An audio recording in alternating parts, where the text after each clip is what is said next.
오늘은 요한복음 16장 16절부터 33절의 말씀을 살펴보도록 하시겠습니다.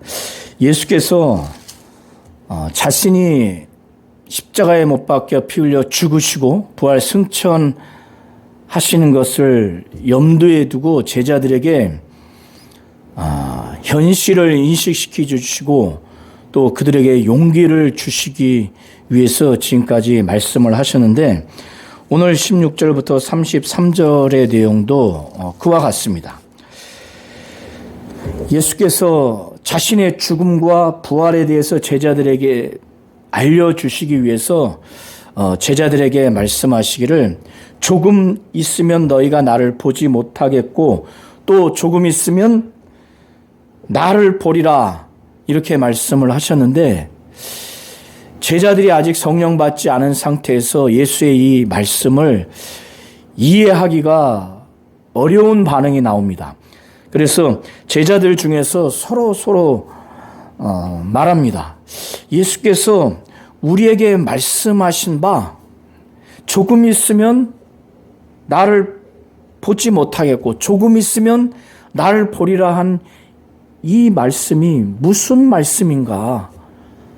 조금 있으면 나를 보지 못하겠고 조금 있으면 나를 보리라고 하는 이 말씀이 무슨 말씀이고, 또 내가 아버지께로 감이라 하신 것이 무슨 말씀인가? 이게 도무지 이해가 안 되는 겁니다. 그리고 조금 있으면이라고 하는 것이 무슨 말씀인가? 그러니까 제자들 입장에서 예수께서 조금 있으면 나를 보지 못하겠고 조금 있으면 나를 보리라. 그러니까 보지 못하겠고 보리라. 이것이 조금 있으면 이 기간 전과 후에 이런 현상이 나타나리라고 하는데, 육신의 존재를 가지고 있는 제자들에게 육신의 오감을 통해서 이해하려고 하니 이해할 수가 없어요. 예수의 죽음과 부활을, 육신의 죽음을 가지고 도저히 상상할 수가 없습니다. 육신을 갖고 있는 존재 중에서 인류 역사상 죽은 다음에 다시 사는 존재가 어디 있습니까? 이들은 도무지 이해할 수가 없는 거예요. 그래서 무엇을 말씀하시는지 알지 못하겠다. 그래서 예수께 이게 좀 무슨 말씀인지 여쭤봐야 되겠다, 이렇게 한 거예요. 제자들이 세 가지 측면에서 지금 도무지 이해를 못하는 거예요. 조금 있으면 나를 보겠고 조금 있으면 나를 보지 못하겠다. 그러니까 나를 보지 못하겠고 나를 볼 것이다. 이게 무슨 말이지? 그리고 내가 아버지께로 감이다.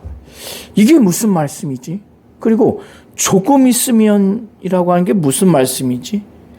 무엇을 말씀하시려고 하는지 이들이 도무지 알지를 못하는 거예요. 그래서 서로 문의하지만 이해할 수가 없는 거예요. 그래서 제자들 그 의중에 이거 예수께 여쭤봐야 되겠다. 그래서 예수께서는 이미 훤히 다 아시죠. 그는 전지하신 분이시기에 제자들이 묻고자 함을 아시고 그들이 묻고자 하는 그 내용, 걸림이 되는 내용을 말씀하세요. 내 말이 조금 있으면 나를 보지 못하겠고 또 조금 있으면 나를 보리라 함으로 서로 문의하느냐? 조금 있으면 나를 보지 못하겠고 조금 있으면 나를 보리라 하는 것으로 서로 문의하느냐? 그러니까 예수의 죽음과 예수의 부활에 대해서 예수께서는 이렇게 비유로밖에 말씀할 수밖에 없어요. 육신을 갖고 있는 제자들에게, 오감을 통해서 느끼는 것이 전부라고 하는 그들에게 육신의 죽음과 육신의 생명 차원에서 그 이상은 도무지 상상할 수도 없는 그들에게 예수의 죽음과 부활을 어떻게 직설적으로 그거를 이해시킬 수가 있습니까? 그러니까 비유로밖에 말씀할 수밖에 없는 거예요. 조금 있으면 너희가 나를 보지 못하겠고 예수의 죽음, 그리고 조금 있으면 나를 보리라, 예수의 부활을 이렇게 말씀할 수밖에 없어요. 그러나 예수께서 이 죽음과 부활을 목격하면 어떠한 충격적인 반응을 보이는가? 이 반응에 대해서 예수께서 설명하시는데 그것도 비유로 말씀할 수밖에 없는 거예요. 그들이 아직은 성령 받지 못했고 육신의 존재로서 이해하는데 한계가 있기 때문에. 그런데 예수의 죽음에 대해서 어떻게 충격적으로 반응하고 예수의 부활에 대해서 어떻게 충격적으로 반응할 것인가, 그 반응과 그 결과에 대해서 이건 매우 중요하기 때문에 예수께서 내가 진실로 진실로 너희에게 이르노니 이렇게 말씀하는 거예요. 예수의 죽음을 그들이 목격하면 너희는 곡하고 애통하겠다는 거예요. 너무너무 충격적이니까 막 곡하고 애통한다는 겁니다. 자, 부모가 자식이 먼저 죽는 걸 보면 얼마나 곡합니까? 얼마나 애통합니까? 사랑하는 배우자가 죽었을 때 얼마나 곡하고 애통합니까? 사랑하는 부모가 죽었을 때 얼마나 곡하고 애통한 겁니까? 그 이상으로 제자들은 예수가 십자가에 못 박혀 피 흘려 죽는 죽음을 목격하면 곡하고 애통하겠다는 겁니다. 그러나 유대 종교 지도자들은 또 유대인들은 예수를 죽는 걸 보고 기뻐하는 겁니다. 여기서의 세상은 기뻐하리라고 20절에 나온 것은 예수를 거역하고 대적하고 죽이려고 하는 유대인들, 특별히 유대 종교자들을 포함한 유대인들을 보시면 되고 넓게 불신자들을 생각해도 됩니다. 기뻐한다는 거예요. 예수의 죽음을 두고. 그러나 너희는 근심하겠으나, 여기서의 근심이라는 원어의 의미는 고통입니다. 제자들은 곡하고 애통하는 그 고통을 그들은 겪는다는 거예요. 그러나 제자들의 그 근심, 그 고통이 도리어 기쁨이 된다는 거예요. 예수의 죽음과 예수의 부활을 목격했을 때 제자들은 애통하고 곡하는 고통을 겪지만 주님의 부활을 목격했을 때 그들은 도리어 기쁨이 된다고. 이렇게 죽음과 부활을 제자들이 목격했을 때 그 반응이 너무너무 중요하기 때문에 내가 진실로 진실로 너에게 이르노니, 이렇게 중요하다는 의미에서 이렇게 말씀을 하는 겁니다. 이 죽음과 부활의 그 결과, 그 반응의 영향을 또다시 세 번째 비유로 말씀할 수밖에 없습니다. 두 번째까지 그 비유가 예수의 죽음을 두고 제자들은 곡하고 애통하는 고통을 겪는다는 거예요. 부활을 목격하면 도리어 기뻐한다는 겁니다. 예수의 죽음과 부활을 이렇게 그 목격한 반응과 그 결과를 이렇게 비유로 말씀한 게 두 번째예요. 세 번째는 이 세상에서 고통과 기쁨이 연이어서 일어난 사건 중에서 최고의 고통과 최고의 기쁨이 무엇입니까? 그건 바로 산모가 잉태하는 가장 고통스러움을 겪고 또 아이가 잉태됐을 때 사람 난 그 기쁨, 이 사건을 비유로 들면서 예수의 죽음과 부활을 설명하는 거예요. 자, 남자 성도분들은 잉태하는 고통을 알기는 어려울 겁니다. 그러나 비슷하게 간접적으로 겪을 수 있는 게 이 담석을 걸렸을 때 느끼는 고통이라고 합니다. 저도 담석을 예전에 주기적으로 겪었는데 얼마나 고통스러운가 하면 병원에 실려갔는데 택시를 타고 가는데 그 도로를 달리는 그 마찰 자체가 바퀴가 땅에서 진동하는 것 자체가 너무너무 고통스럽습니다. 그리고 또 한 번은 응급실에 실려가서 진통제를 맞지 않으면 그 고통을 견딜 수가 없어요. 여인의 애를 잉태하다가 장시간 잉태하다가 죽는 사람도 있지 않습니까? 너무너무 고통스러운데 그 해산하게 되면 그때가 이르면 근심한다는 거예요. 여기서 근심은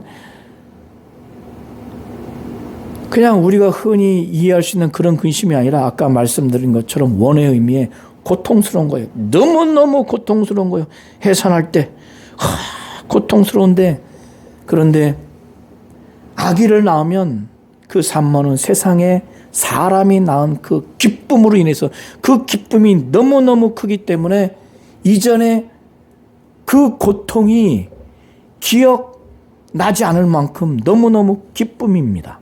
예수께서는 산모가 아이를 낳는 그 고통과 아이가 낳았을 때 그 기쁨, 최고의 고통과 최고의 기쁨을 연이어서 겪는 그 산모가 아이를 낳는 사건을 비유로 들면서 예수의 그 죽음이 제자들에게 가장 큰 고통, 곡하고 애통을 겪는 고통, 그리고 예수의 부활을 목격했을 때 그 누구도 그 기쁨을 빼앗을 수 없을 만큼 최고의 기쁨을 이렇게 비유로 말씀한 겁니다. 예수께서는 지금은 너희가 근심하나 고통스러우나 내가 너희를 보리니, 부활 후에 그들을 보리니 너희 마음이 기쁠 것이요. 부활하신 예수를 만나는데 얼마나 이들이 기쁘겠습니까? 너무너무 기쁜 나머지 그 누구도 그 기쁨을 빼앗을 자가 없다는 거예요. 마귀, 귀신, 악령, 어떠한 박해자도 누구도 그 부활한 예수를 목격하고 그 부활한 예수에 대한 믿음, 이 감격이 너무너무 크다는 겁니다. 예수께서는 제자들에게 부활 후에 그 제자들이 온전한 믿음을 가진 그들이 첫 번째 부활한 예수를 만남으리란 큰 기쁨이 그들에게 있을 것이라고 말씀을 합니다. 부활 후에 그날에는 너희가 아무것도 내게 묻지 아니하리라. 그전에는 조금 있으면 나를 보지 못하겠고 조금 있으면 나를 보리라. 이게 무슨 말인지 알지 못해서 여쭤야 될 거예요. 그리고 내가 아버지께로 감이라. 이게 무슨 말인지 예수께 여쭤야 될 내용입니다. 그리고 조금 있으면이 무슨 말이지? 무슨 말씀을 하시는지 이해가 안 된다.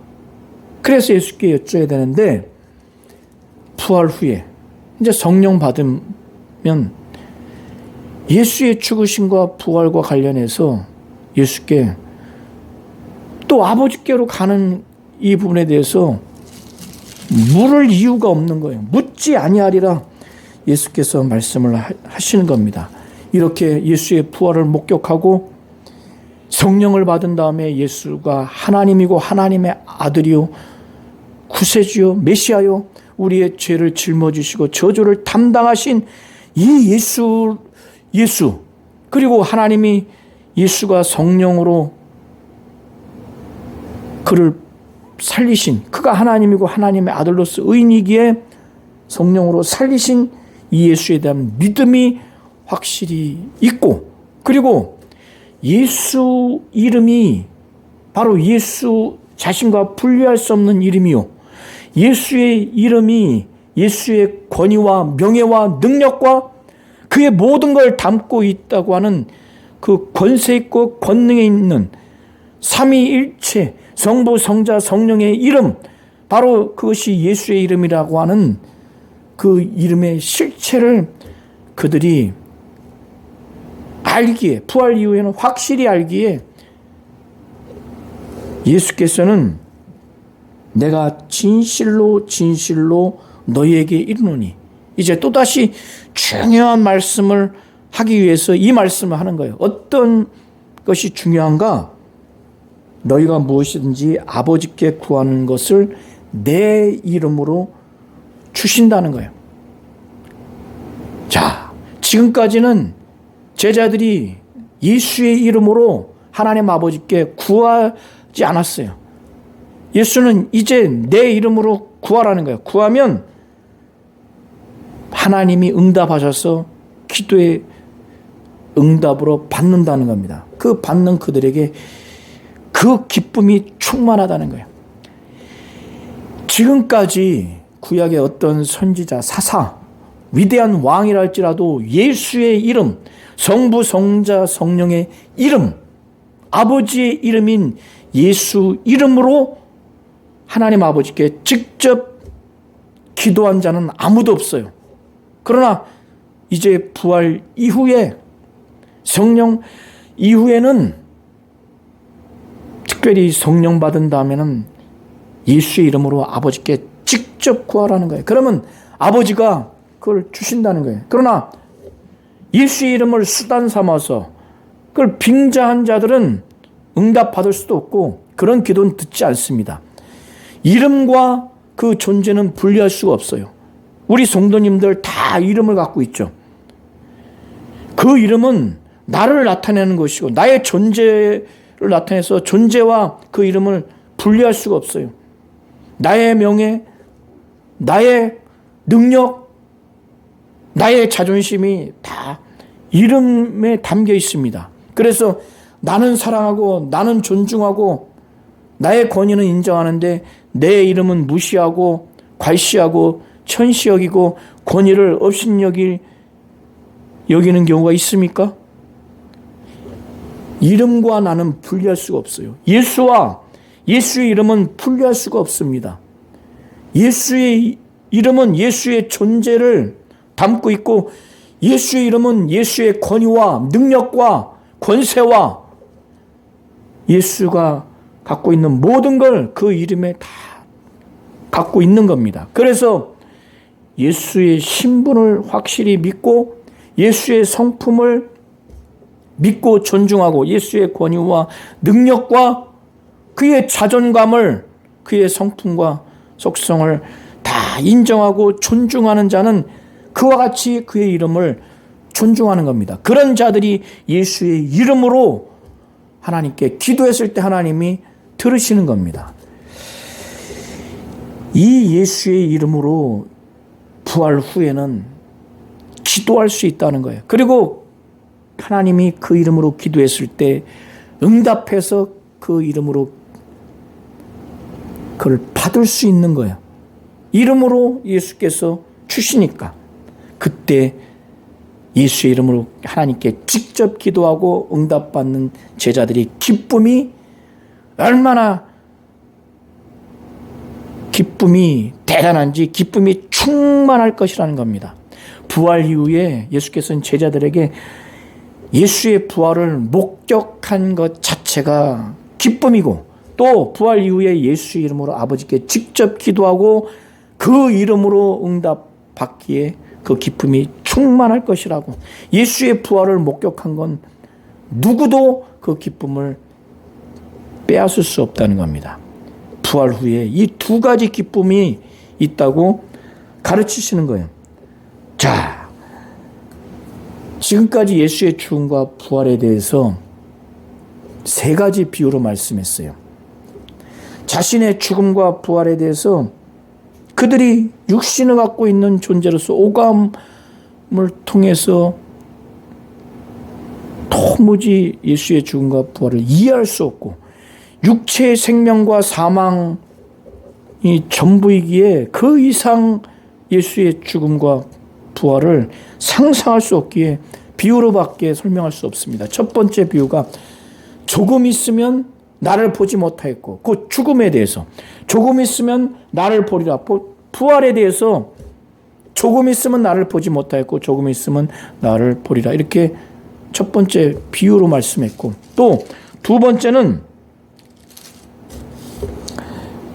예수의 죽음에 대해서 그 반응에 대해서 또 예수의 부활에 대해서 그 반응에 대해서 비유로 말씀하시기를 각각 제자들에게 너희는 곡하고 애통하겠고, 그 죽음에 대해서. 그리고 너희는 근심하겠으나 고통스럽겠으나 너희 근심이 고통이 도리어 기쁨이 되리라. 주님의 부활을 목격했을 때, 반응했을 때. 두 번째 비유로 말씀했죠. 세 번째는 여인이 해산에 이르렀을 때 근심, 고통이 최고로 있죠. 그러나 아이가 잉태되면 사람 난 기쁨으로 인해서 그 고통을 잊어버린다는 거예요. 이 산모의 잉태하는 고통과 해산하는 아이를 맞이하는 기쁨의 이 비유를 말씀했어요. 왜? 그들이 아직은 성령 받지 못한 상태에서 이해할 수 없기 때문에.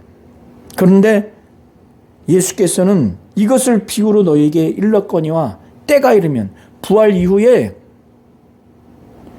그 때가 이르면 아버지에 대해서 이제는 비유로 말하지 않고 밝히 공개적으로 아주 명확하게 말씀하겠다고 25절에 말합니다. 아버지에 대한 것을 밝히 이르리라. 부활 이후에 그날에는 너희가 내 이름으로 구할 것이요. 그러니까 예수께서는 내 이름으로 직접 하나님께 구할 것이지, 내가 너희의 기도를 듣고 아버지께 구하겠다고 하는 말이 아니다. 자, 이게 대단한 축복입니다. 앞서 23절, 24절의 말씀을 계속 말씀하는 거예요. 내 이름으로 구할 것이요. 그날에, 부활 이후에. 이건 내가 너희들의 기도를 듣고로서 아버지께 구하겠다고 하는 것이 아니라 직접 예수의 이름으로. 아버지가 예수 이름으로 그렇게 기도하는 자들에게 응답해 주시는데, 이렇게 직접 예수 이름으로 기도할 수 있는 이 관계를 하나님이 왜 허락하셨을까? 그것은 그 제자들을 친히 사랑하기 때문에, 우리 성도들을 사랑하기 때문에. 어째서 사랑하는가? 그것은 제자들이 아들에 대한 영적인 반응 때문에 사랑하는 거예요. 어떤 영적인 반응? 제자들이 자기의 품속에서 독생하신 아들을 이 땅에 말씀 육신되어 보내셨을 때 아버지로부터 왔다고 하는 그것을 그들이 믿고 이 아들 예수를 사랑하니까, 그렇게 예수에 대한 영적인 믿음의 반응, 예수를 사랑하고 아버지로부터 온 것을 그렇게 그걸 인정하고 믿으니까 얼마나 아버지 볼 때 이 제자들이 얼마나 사랑스럽겠습니까? 그래서 아버지께 예수의 이름으로 직접 기도하는 이 아버지와의 영적 관계를 지금 갖게 된다고 27절에 말하는 겁니다. 자, 유대 종교 지도자는 예수가 아버지로부터 온 것을 믿지 않아요. 예수의 공생의 전반에 대해서 예수는 한마디로 말씀하기를, 내가 아버지에게서 나와서 세상에 왔고 다시 세상을 떠나 아버지께로 가노라, 이렇게 말씀을 합니다. 이제 자기는 아버지께로 간다는 거예요. 제자들이 예수의 이 말씀을 듣고 이건 비유로, 아무 비유로도 말씀하지 않고 지금 밝히 말씀하신다고 그렇게 약간 자기들 스스로 좀 판단을 했어요. 25절에 예수께서는 때가 이르면 다시는 비유로 너에게 이르지 않고 아버지에 대한 것을 밝히 이르리라. 부활 이후에 아버지에 대해서 밝히 이르리라, 이렇게 말씀했는데, 예수께서 아버지에게서 나와서 세상에 왔고 다시 세상을 떠나 아버지에게로 가노라, 이 말씀을 하니까 제자들이 야, 지금 그때가 지금이다. 지금 이렇게 말씀하신 거 보니까 지금 밝히 말씀하시고 아무 비유로도 하지 않으셨다. 이렇게 판단한 거예요. 그러니까 이들이 우리가 지금에야 주께서 모든 것을 아시는구나. 이렇게 판단한 겁니다. 이것은 지금의 이 말씀, 예수가 아버지에게서 나와서 자기가 세상을 떠나 아버지에게로 가는 존재이니까 모든 걸 아시구나. 이렇게 생각을 했던 것 같고, 또 19절에 보면은 예수께서 그들이 조금 있으면 나를 보지 못하겠고 조금 있으면 나를 보리라. 이게 무슨 말이지? 무슨 말씀이지? 그리고 내가 아버지께로 감이라. 이게 무슨 말씀이지? 그리고 조금 있으면 무슨 말씀이지? 조금 있으면이 무슨 말씀이지? 무슨 말씀을 하시는지 이해를 못하겠다. 그래서 제자들에게 서로 이게 너 아냐? 해결이 안 되니까 예수께 이걸 여쭤봐야 되겠다. 이렇게 마음을 갖고 있는데 예수께 표현도 안 했는데 예수께서 그들의 마음을 다 아시고 말씀하는 거예요. 내 말이 조금 있으면 나를 보지 못하겠고 조금 있으면 나를 보리라 함으로 서로 문의하니라. 말씀도 안 했는데 뻔히 아신다. 이걸 근거로 해서도 주께서 모든 것을 아시고 또 사람의 물음을 기다리지 않는 줄 아나이다. 이렇게 판단한 것으로 보입니다. 그러니까 이들이 결론으로 내리기를 예수는 하나님께로부터 나오신 분이 맞구나. 그래서 하나님께로부터 나오심을 우리가 믿습니다. 이렇게 고백을 합니다. 그러나 이들의 이 믿음이 온전한 믿음이 아니에요. 그 다음에 예수께서 말씀하신 내용을 보면 알 수 있습니다. 이제는 너희가 믿느냐? 이건 그들의 이 믿음이 긍정적이어서 하시는 말씀이 아니라 진짜 믿는다고? 이런 의미가 담겨 있는 거예요. 이제 너희가 믿느냐? 믿느냐? 진짜 믿느냐? 진짜 믿는 게 아닌데? 이런 의미가 담겨 있는 거예요. 그러시면서 보라, 너희가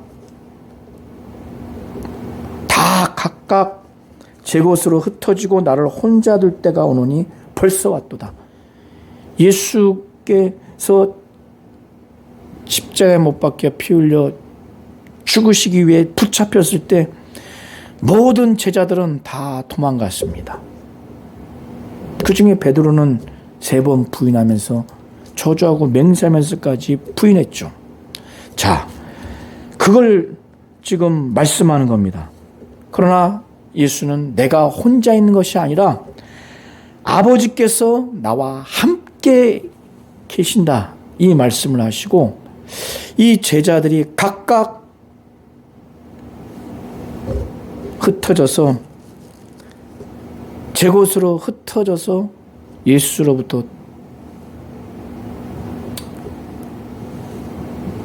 도망가는, 자기 살겠다고 가는 그런 것을 예언을 하셨죠.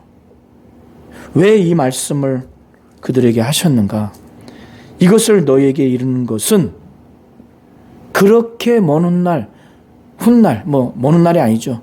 이제 잠시 후에 그런 불신앙적이고 참혹한 그런 죄악을 범하는 제자들이 낙심하고 좌절하고 자살하고 절망에 빠지고 나 같은 자들이 무슨 사도고 무슨 면목으로 예수를 다시 배울 것이며 어떻게 신앙생활하며 살아갈 수 있겠는가?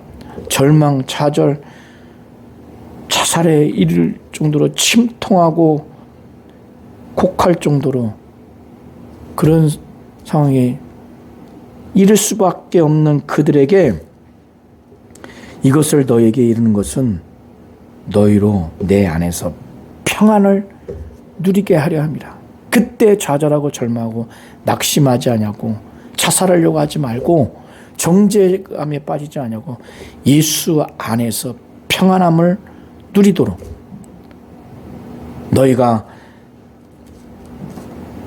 환난을 세상에서는 당하나 담대하라.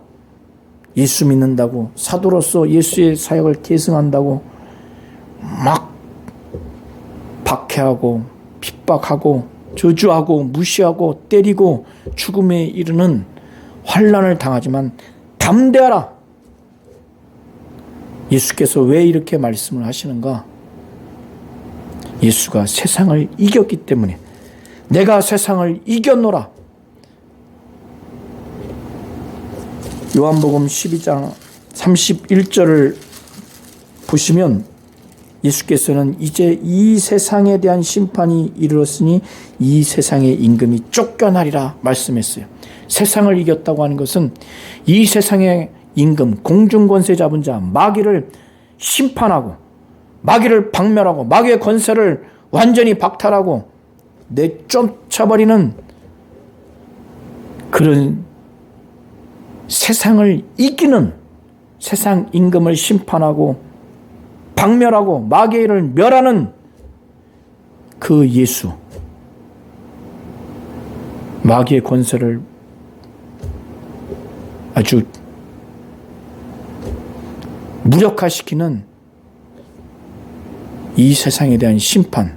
그래서 이 세상을 예수가 이겼기 때문에 담대하라고 말하는 겁니다.